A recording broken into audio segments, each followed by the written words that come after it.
औज़ु बिल्लाहि मिनश्शैतानिर्रजीम बिस्मिल्लाहिर्रहमानिर्रहीम। दोस्तों, आज हमें ये एज़ाज़ हासिल हुआ है कि आज हम मौजूद हैं पिंडी बार के एक उभरते हुए वकला में इनका शुमार होता है कि एक उभरता हुआ नाम है। Malik Saqib Mahmood Khalid advocate high court हैं। आज हम इनसे गुफ्तगू करेंगे कि एक फ़्रेश ग्रेजुएट जो है वो अपनी वकालत की तालीम मुकम्मल करने के बाद जब कचहरी में कदम रखता है तो उसको कौन कौन से मसाइल से गुज़रना पड़ता है, किस प्रोसेस से गुज़रना पड़ता है, उसके बार के अंदर जो जब वो कदम रखता है तो उसको कौन कौन से मसाइल होते हैं। मलिक साहब, सबसे पहले मैं आपसे ये जानना चाहूँगा कि आपका आबाई इलाका कौन सा है और आपने कानून की तालीम किस यूनिवर्सिटी से हासिल की?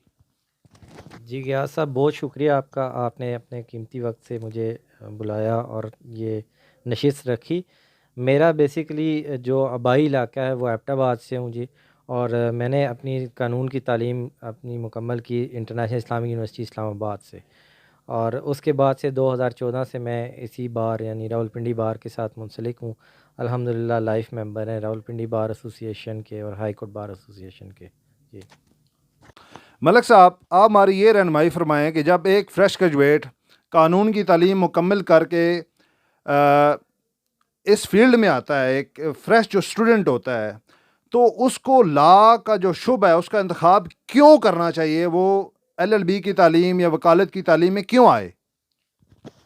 जी गियास साहब, ये एक बहुत वसी सवाल है जिसका हम जवाब देने के लिए थोड़ा-सा इसको हम बाइफरकेट करेंगे। मेन बेसिकली 2-3 चीज़ें अगर इसको हम देखें कि एक स्टूडेंट को लॉ में क्यों आना चाहिए। सबसे इम्पॉर्टेंट चीज़ है कि आपको बेसिक कानून का पता होना चाहिए, जो आपके राइट्स हैं, जो आपने अपने स्टेट से लेने हैं, जो आपकी फिर ड्यूटीज़ हैं वो कौन-सी हैं, और आपने लोगों के राइट्स को प्रोटेक्ट करना है। दूसरी चीज़ जो इम्पोर्टेंट है इसके अंदर, इस शोबे में आने के लिए, क्या आपके अंदर लोगों की खिदमत का जज़्बा मौजूद है। तीसरी जो इम्पोर्टेंट चीज़ है कि आपको इस फ़ील्ड के अंदर की मुश्किलात का पता है और उसके बाद आप किस हद तक इन सारी चीज़ों को मद्देनज़र रखते हुए इस फ़ील्ड के अंदर आते हैं। अब अगर हम इस चीज़ में देखें कि मेन इम्पॉर्टेंट चीज़ है कि आपका ये एक स्टूडेंट को क्यों इंतख़ाब करना चाहिए। एज़ अ ब्रेड अर्निंग अगर हम इसको कहें तो ये थोड़ा-सा मुश्किल हो जाएगा, क्योंकि स्टार्ट में बहुत सारी मुश्किलात हैं इस फ़ील्ड के अंदर, जो कि एक नए आने वाले फ्रेश ग्रेजुएट को या एक स्टूडेंट को, लॉ स्टूडेंट को नहीं पता होती।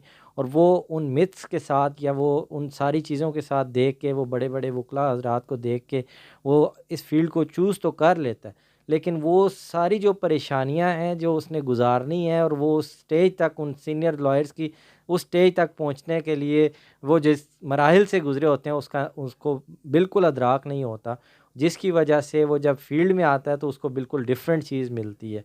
इन सारी चीज़ों को मद्देनज़र रखते हुए एक स्टूडेंट को इस फ़ील्ड में आना चाहिए, और अगर उसको पता है कि ये चीज़ें उससे उसने गुज़रनी है तो फिर लाज़मी आए और लोगों के राइट्स को प्रोटेक्ट करने के लिए इस फ़ील्ड में आएँ। मलिक साकिब साहब, आप ये बताएँ कि जब एक फ़्रेश ग्रेजुएट अपनी कानून की तालीम मुकम्मल करने के बाद कचहरी में कदम रखता है, तो सबसे पहले उसको सीनियर का इंतख़ाब कैसे करे वो? जी, गियास साहब, इसमें एक इम्पॉर्टेंट चीज़ है कि आप ये देखें कि हम लोग जब भी लॉ स्टूडेंट्स को देखते हैं, उनको ये कहते हैं जी, और वो ये समझते हैं कि जब मैं अपनी लॉ की डिग्री कंप्लीट करूँगा तो तब मैं कचहरी जाऊँगा। अब किसी भी फ़ील्ड के अंदर आप देख लें, ख़ास तौर पे हम जब कंपैरिज़न करते हैं तो डॉक्टर्स के साथ करते हैं। तो डॉक्टर्स का हमेशा से सेकंड थर्ड ईयर से उनकी क्लासेस स्टार्ट होती हैं और साथ में उनके हाउस जॉब, उनकी ड्यूटीज़ लगना शुरू हो जाती हैं। मैं हमेशा अपने आने वाले एसोसिएट्स या अपने जो जूनियर्स हैं या जो दोस्त आते हैं मेरे से कोई मशवरा लेते हैं कि हमें कब कचहरी ज्वाइन करनी चाहिए, तो मेरे मुताबिक कम से कम जब प्रोसीजरल लॉ का ईयर आपका स्टार्ट हो जाए तो आपको कचहरी ज्वाइन कर लेनी चाहिए। और सीनियर का इंतखाब आपने उस 1 साल जो आपने लास्ट ईयर होगा, कम अज़ कम वो लास्ट ईयर उसके अंदर आपने देखना है, लोगों को परखना है। उसके बाद आपने अपने आप को देखना है कि आपने किस साइड की फ़ील्ड की, किस साइड की प्रैक्टिस करनी है, उसके बाद आपने किसी सीनियर का इंतखाब करना है। सीनियर का इंतखाब वेरी मच इम्पॉर्टेंट इस वजह से है कि वो आपकी ज़िंदगी के अंदर उस चीज़ का तयन करेगा कि आपने किस साइड की प्रैक्टिस करनी है। अगर आपने एक ऐसे साइड की सीनियर को चूज़ कर लिया जिस साइड पे आपका माइंड नहीं बनता, लेट्स सपोज़ आपने सिविल की प्रैक्टिस करनी है और आपका बैकग्राउंड सिविल से है और आप सारा सिविल को ज़्यादा समझते हैं और आप किसी ऐसे चैम्बर में चले गए हैं जहाँ पे वो क्रिमिनल साइड की प्रैक्टिस करते हैं, तो फिर साल, डेढ़ साल, 2 साल के बाद आपको पता चलेगा नहीं मुझे तो दूसरी साइड की प्रैक्टिस करनी थी। तो इस वजह से वो 1 साल जो आपने प्रोसीजरल लॉ का लगाना है आपने कचहरी में कम से कम ये पहले अपने आप को तयन करना है, आप खुद क्या करना चाहते हैं, फिर आपने उस ऐसे सीनियर को जॉइन करना है जो आपको मैक्सिमम सिखा सके। मैक्सिमम सिखाने से मुराद ये है कि उनके पास ब्रीफ़ अच्छे हों, उनके पास इतना ब्रीफ़ हो कम से कम वो आपको चीज़ों में असिस्ट कर सकें, कुछ अपने टाइम में से आपको टाइम दे सकें, कुछ आपको चीज़ें कुछ फ़ाइनेंशियली कुछ सपोर्ट कर सकें। तब जाके आप एक अच्छे सीनियर का मेरे मुताबिक आपने एक अच्छे सीनियर का इंतख़ाब किया होगा।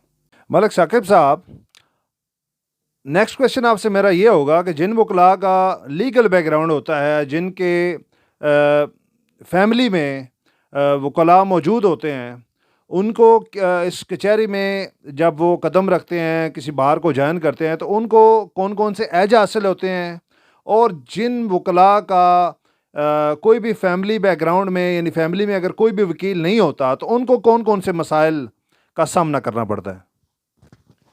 जी, इसमें सबसे मेन इम्पॉर्टेंट चीज़ जो हमें देखने को मिलती है वो एक चीज़ है कि अगर आपकी फैमिली बैकग्राउंड यानी आप सेकंड जनरेशन लॉयर हम इसको बोलते हैं, सेकंड या थर्ड जनरेशन लॉयर है, तो उसमें मेन इम्पॉर्टेंट सबसे बड़ा असासा जो आपके पास होता है वो आपके चैम्बर होता है। दूसरा असासा आपके पास वो लाइब्रेरी होती है जो आपकी पिछले 20-30 सालों की लाइब्रेरी आपको ऑलरेडी मिल रही होती है।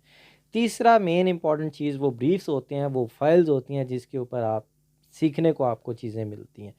चौथी जो इम्पोर्टेंट चीज़ होती है वो आपके पास वो सीनियर होता है जो आपके साथ 24 घंटे आपको गाइड करने के लिए आपके पास होता है। तो इन 4 चीज़ों में आप उन लॉयर्स को एज हासिल होता है जो सेकंड और थर्ड जनरेशन लॉयर्स होते हैं।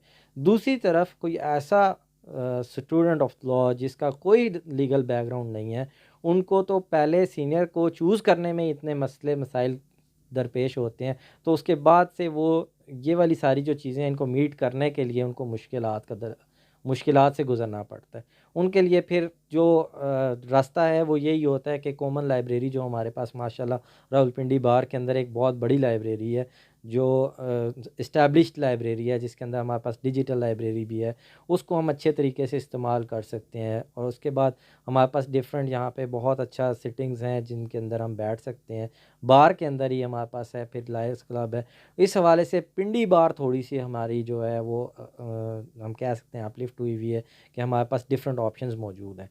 लेकिन जो एज की बात हमने की थी वो 4-5 एज जो मैंने गिनवाए हैं वो ऑलरेडी उन सेकंड जनरेशन लॉयर्स के पास होते हैं। तो ये जो चीज़ है वो नए जो दूसरे लॉयर्स हैं उनके पास नहीं होती है।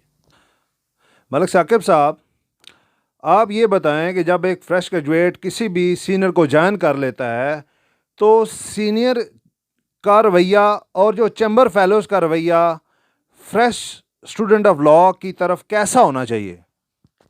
जी, गियास साहब इसमें दोनों साइड का रवैया हम देखेंगे कि किस तरह का होना चाहिए। फ़र्स्ट हम चाहते हैं कि सीनियर और चैम्बर फेलोज़ का रवैया किस तरह होना चाहिए। सीनियर हमेशा जो आपका जो भी सीनियर है वो हम उसको आप चैम्बर का जो सीनियर होता है उसको हम एज अ फादर लेते हैं, वो हमारा मेंटोर भी होता है, वो हमारी पहचान होता है बेसिकली। हम उस पहचान के साथ सारी ज़िंदगी पहचाने जाते हैं। जैसे हम घर में या फैमिली में अपने फ़ादर के साथ पहचान होती है, इसी तरह कचहरी में और इस फ्रेटर्निटी के अंदर हमारी पहचान हमारा सीनियर होता है। उसकी शफ़क़त का जो हाथ है वो हमेशा अपने आने वाले हर एसोसिएट के सर के ऊपर होना चाहिए, चाहे वो किसी भी एस्पेक्ट के साथ हो। उसकी कोई भी परेशानी है, घरेलू परेशानी से लेकर उसके लीगल फ़ील्ड के अंदर कोई भी परेशानी है तो वो लाज़मी उसको एड्रेस करना चाहिए। ऑन द अदर हैंड जो एसोसिएट जो नया आ रहा है उसका रवैया अपने दोस्तों के साथ या अपने फेलोज़ के साथ या अपने सीनियर्स के साथ हमेशा उसी तरह होना चाहिए जिस तरह छोटे भाई का एक रवैया होता है। वो सबमिसिव होना चाहिए, वो हर वो चीज़ करे जो आपका सीनियर आपसे चाहता है। आप इसके अंदर ये चीज़ नहीं कह सकते कि मैं आज ये नहीं करूँगा, ये किसी और का काम है। आप ये चीज़ करेंगे तो आपको इस चीज़ से बहुत कुछ सीखने को मिलेगा। लाज़मी बात है, अगर आप एक इवन डेट लेने के लिए भी जाते हैं, जज के सामने पेश होते हैं, आपको पता चलता है कि आपने किस साइड पे खड़ा होना है, आपने किस साइड को किस तरह से रिप्रेज़ेंट करना है, तो वो आपके साथ वो लर्निंग का एक प्रोसेस स्टार्ट हो जाता है। तो इसलिए ये वाइस वर्सा है, दोनों साइड्स का है, दोनों साइड्स का रवैया बैलेंस्ड होना चाहिए। कभी ये ऐसा नहीं होना चाहिए कि नए आने वाले एसोसिएट को आप कहें कि जी ये बस क्लर्क के साथ जुड़ जाओ। अब वो चीज़ भी एक हमारा जो एस्पेक्ट है वो नहीं होना चाहिए, और दूसरी तरफ जो ऑब्वियसली जो हम बात कर चुके हैं कि वो सीनियर का एक जो रवैया है वो ऑब्वियसली मिसाली किस्म का होना चाहिए। मलक साहब, जब एक फ्रेश ग्रेजुएट अपनी अप्रेंटिसशिप मुकम्मल करने के बाद अपनी इंडिपेंडेंट वकालत शुरू करता है, तो आप ये हमारी रहनुमाई फरमाएं। बहुत सारे लोग उनके पास बतौर क्लाइंट्स आते हैं, मशवरा लेने के लिए आते हैं, तो एक फ्रेश ग्रेजुएट का अपने क्लाइंट्स की तरफ उस रवैया कैसा होना चाहिए? गया साहब, इसको थोड़ा सा मैं डिफरेंट तरीके से एलेबोरेट करना चाहूँगा। मेन इंपॉर्टेंट चीज़ है कि अगर एक फ़्रेश ग्रेजुएट है और उसने अपनी अप्रेंटिसशिप कंप्लीट की है, तो मेरा मशवरा उससे यही होगा, कम अज़ कम वो अपने अगर किसी बेहतर सीनियर के साथ लगा है तो कम अज़ कम 5 इयर्स उसको प्रॉपरली किसी भी चैम्बर के साथ जुड़ जाना चाहिए।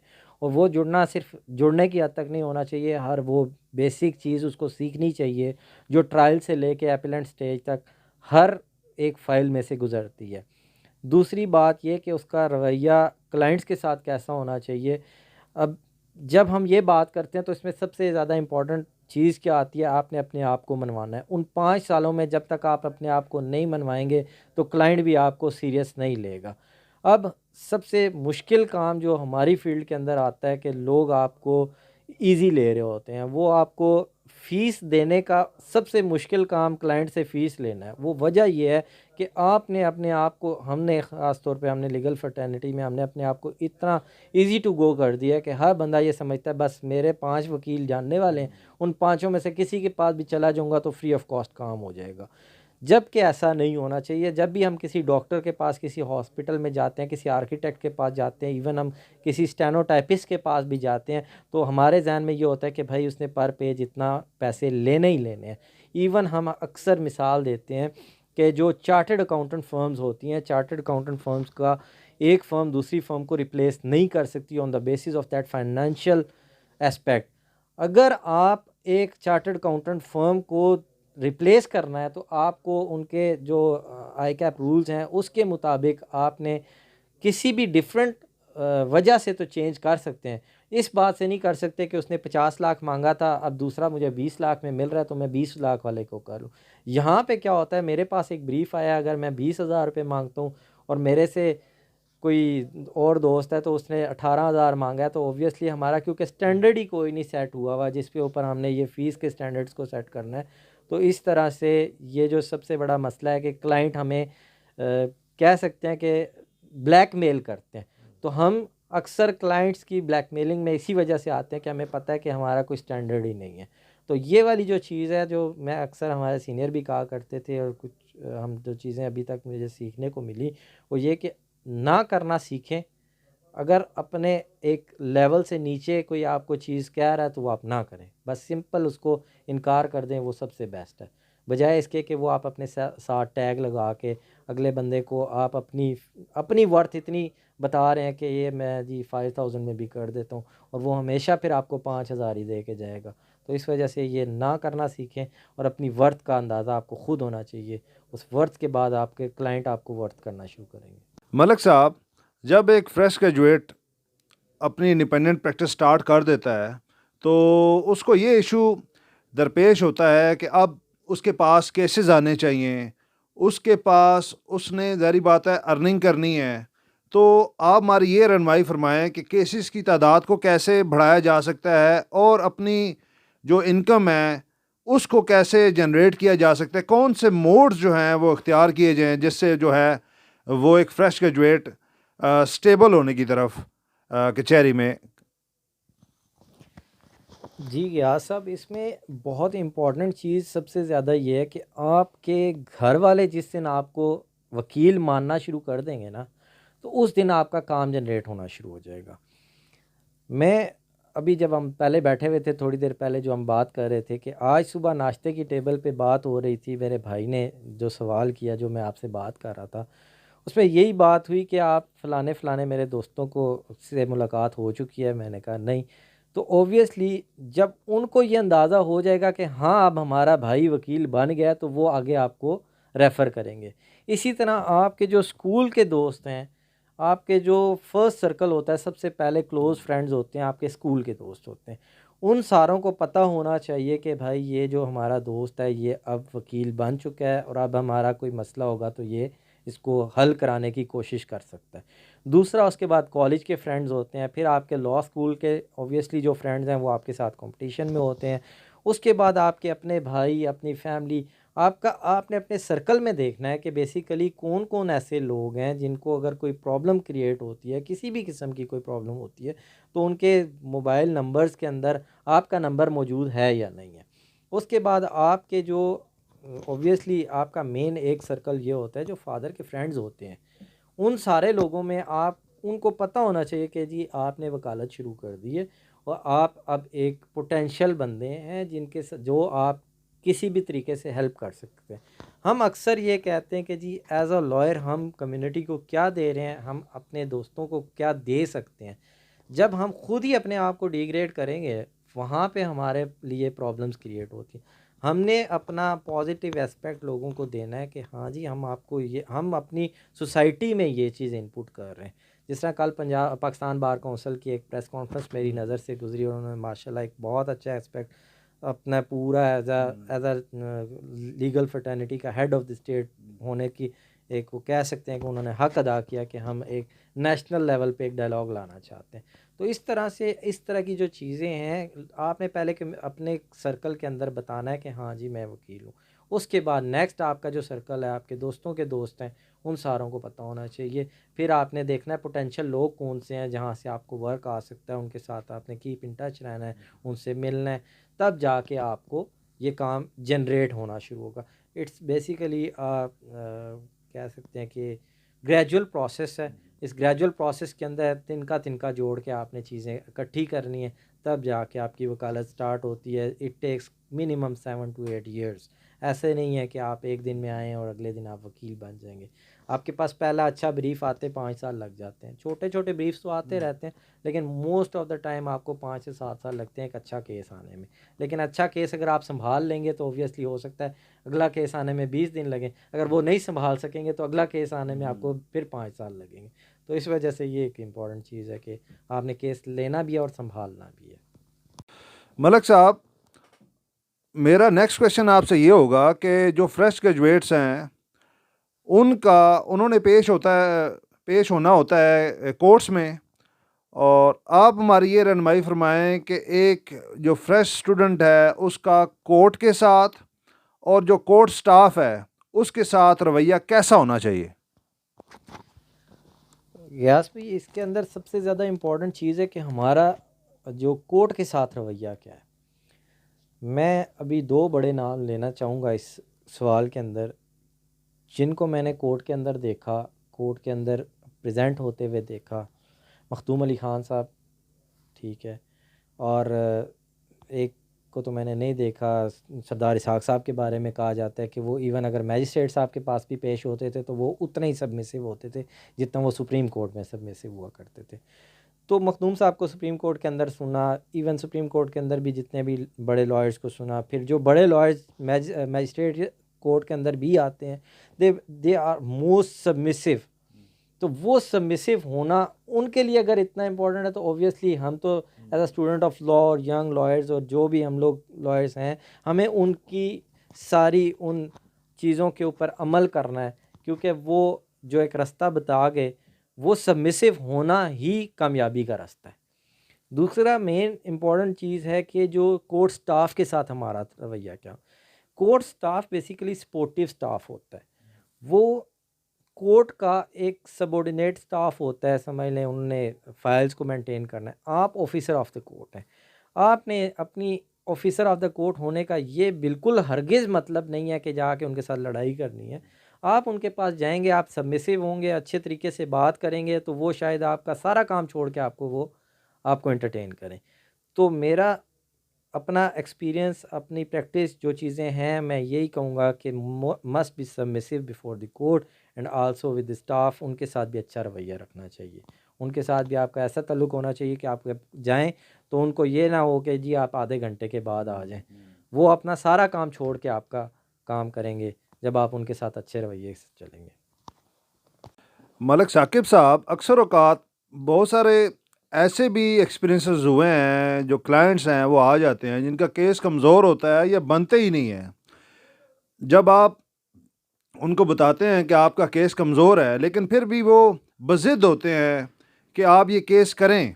तो अगर ऐसी सूरत हाल आ जाए तो इस हवाले से हमारी रहनुमाई फरमाएं कि एक वकील को, एक प्रोफेशनल वकील को क्या मोड इख्तियार करना चाहिए, किस तरीक़ाकार से जो है वो अपने क्लाइंट को सेटिस्फाई करना चाहिए।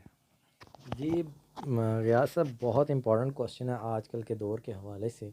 यहाँ पे आजकल होता क्या है कि हम एज़ अ मुआशरा इतने फ्रस्ट्रेटेड हो चुके हैं कि एक दूसरे को तंग करने के लिए भी समटाइम्स हम मलेशियस किस्म की प्रोसिक्यूशन में जाते हैं, मलेशियस सूट्स फाइल करते हैं, मलेशियस चीज़ें कर रहे होते हैं। उसमें होता क्या है कि बेसिकली उस बंदे का जो मोटो है वो सिंपल यही होता है कि दूसरे को तंग करना है। अब उनका आपस का जो टसल होती है वो आपके करियर के ऊपर क्वेश्चन ना लेके आए। आप सिंपली, अगर आपका केस किसी दूसरे बंदे का नहीं बनता तो आप स्ट्रेट फॉरवर्ड उसको इनकार कर दें कि जी आपका ये जो केस है ये नहीं बनता, मैं इस केस में आपकी कोई रहनुमाई नहीं कर सकता।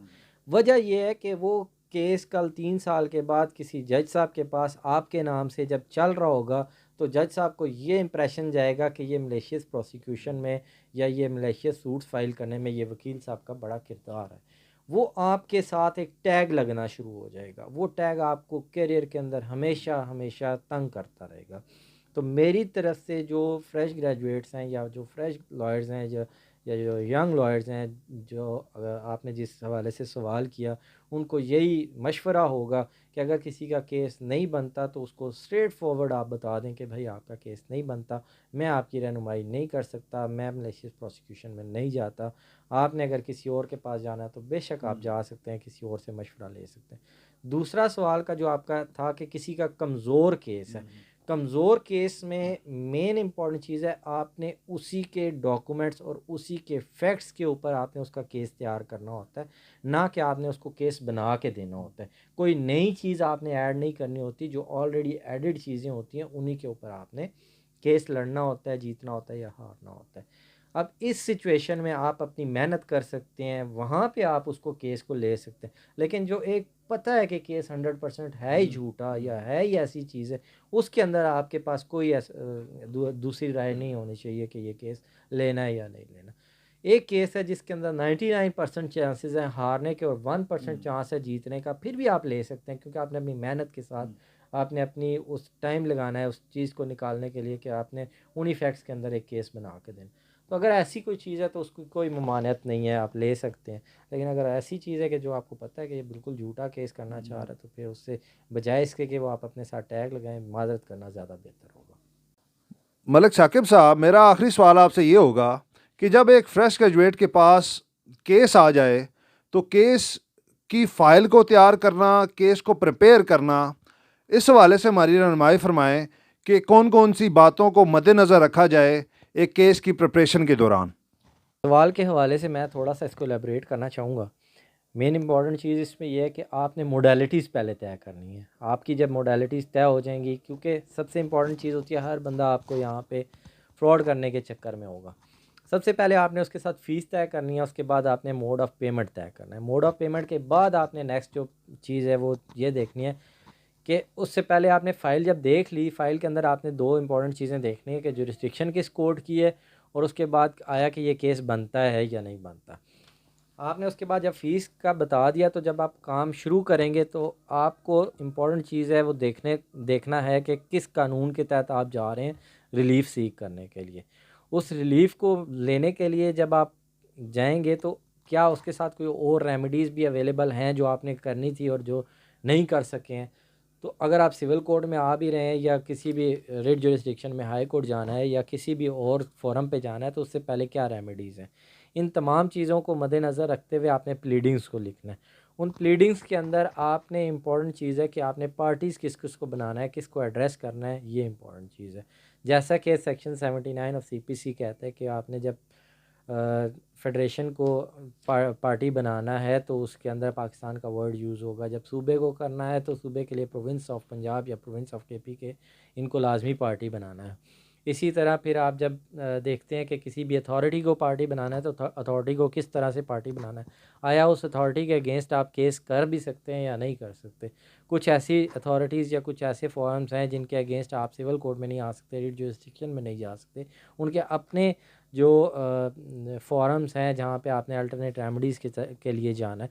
तो ये सारी चीज़ें आपको पता होनी चाहिए। उस कानून की वन टू एंड पे तक सारी चीज़ों की बेसिक्स का आपको पता होना चाहिए। आपने एम्पल टाइम लेना है अपने क्लाइंट से कि मैं इसको ब्रीफ को तैयार करने के लिए इतना मुझे टाइम चाहिए। अगर वो बहुत जल्दी में है और आपको इस चीज़ का अंदाज़ा नहीं है कि उसके अंदर होना क्या है, तो आप उससे माज़रत कर लें, बजाय इसके कि आप रोस्टम पे खड़े होके उस अपने ख़िलाफ़ कोई चीज़ ले आएँ या अपनी इंसल्ट करवा लें। तो मेरे जो एक्सपीरियंस है उसमें यही, मैं ज़्यादा एक प्रॉपर टाइम अपने क्लाइंट से लेता हूँ कि जी इतना टाइम मुझे लगेगा इसको प्रिपेयर करने के लिए। अगर आपको बहुत जल्दी है तो आप फिर देख लें कि ऐसा किसी और बंदे के पास चले जाएँ जो बिल्कुल इस फील्ड का 100% एक्सपर्ट हो, जो आप ऑलरेडी वो उन सारी चीज़ों को, कोई नई चीज़ है तो ऑब्वियसली हर बंदा हर चीज़ का एक्सपर्ट नहीं होता। तो उस चीज़ को कवर करने के लिए आपको हर एस्पेक्ट से वो फ़ाइल को कवर करना है। देन आपने आगे प्लीडिंग्स लिखनी है। प्लीडिंग्स के बाद आपको पता होना चाहिए कि जब मैं पार्टीज़ को नोटिस कराने से पहले मैंने अपनी मेंटेनेबिलिटी को भी एड्रेस करना। तो उन सारी चीज़ों को फिर आपने एड्रेस करके तो रिलीफ़ लेके देना है। अदरवाइज़ कहीं भी आप जाके फंस सकते हैं और फिर बिफ़ोर एंटरिंग इनटू प्रोसीडिंग अगर आपको मेंटेनेबिलिटी पे ही जज साहब फंसा लें तो फिर आपके लिए मुश्किल हो जाएगा कि आप बजाय इसके कि रिलीफ़ लेने के आपको नुकसान हो सकता है। मलिक साकिब साहब, मैं आपका इंतहाई मशकूर ममनून हूँ कि आपने टाइम दिया। एंड पे मैं इसको कंक्लूड इस तरह से करूँगा कि जो फ्रेश ग्रेजुएट्स इस फील्ड में आ गए हैं उनसे गुजारिश यही है कि वो टाइम पर वक्त की पाबंदी से को इधर कचहरी में आएँ, पंक्चुअल हो जाएं, और जब भी फ्री टाइम मिले आपको कोर्ट्स में होना चाहिए। आप मुख्तलिफ़ कोर्ट्स की प्रोसीडिंग्स को देखें, जो वकला पेश हो रहे हैं, जो सीनियर्स पेश हो रहे हैं, उनको ऑब्ज़र्व करें।